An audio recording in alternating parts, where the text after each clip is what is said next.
Just want to thank God. Gusto ko magpasalamat because people I do not know, people na have never met me, yung mga hindi ko kakilala, everywhere, boy. Kanina kasi may nag-deliver ng pagkain dito. I was asleep, pero may dala sila ng mga prayer booklet.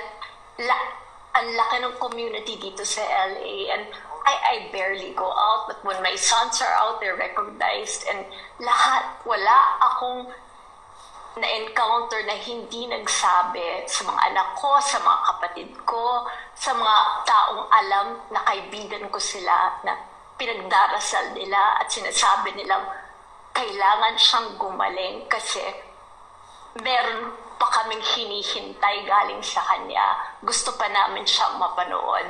I cannot promise you that. Kasi ang dami ng hindi ko kayang gawin. Pero ito po ang pangako ko sa inyo. Hindi ko kayo bibiguin dahil sumuko ako. Wala sa pananaw ko sa buhay na pwedeng sumuko. Kailangan lumaban. Hindi ko ipapahiya ang sarili ko sa inyo dahil binigyan niyo ako ng pinakamagandang regalo. Yung pagmamahal ninyo at pagsuporta ninyo at yung pagdarasal ninyo. Kasi wala naman akong nagawa para sa inyo. Pero kayo, sobra yung binibigay niyo sa akin na lakas because I know na you're praying for me. And that's the biggest gift anyone can give. Okay. Can I just say, boy, para sa mga kapatid ko, I miss them so much. I love them so much, but it's so hard. And to all my friends also who are there, sa lahat ng mga gumawa ng paraan, just last week, nandito si Dingdong Avansado, yung aking inaanak, na nag-spend talaga ng 4 na oras para makipagkwentuhan sa akin. Malalaman mo kung sino talaga yung matotoong mong kaibigan. Dahil talagang gagawa sila ng paraan.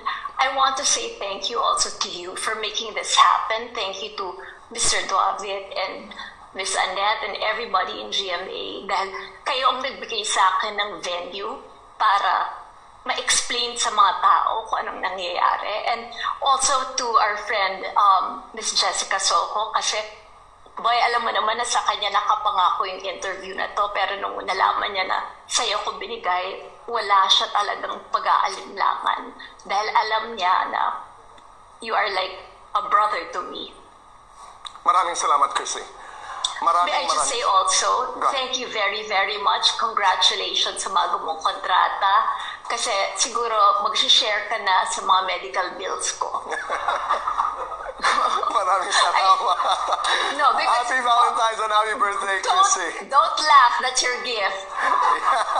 Okay. Yeah, I saw the contract signing. Kaya pwede kita, sa'yo na ako mangungumisyon. Okay. At kasi nangako ako, Viel just messaged me. Would you believe my sister Viel said, I hope may nag-ayos sa'yo. I hope bis kang okay dahil ayoko na kaawaan ka ng mga tao at ayoko matakot sila na ililibing ka na. Okay. No, I refuse to die. Okay. We hear you, Chrissy.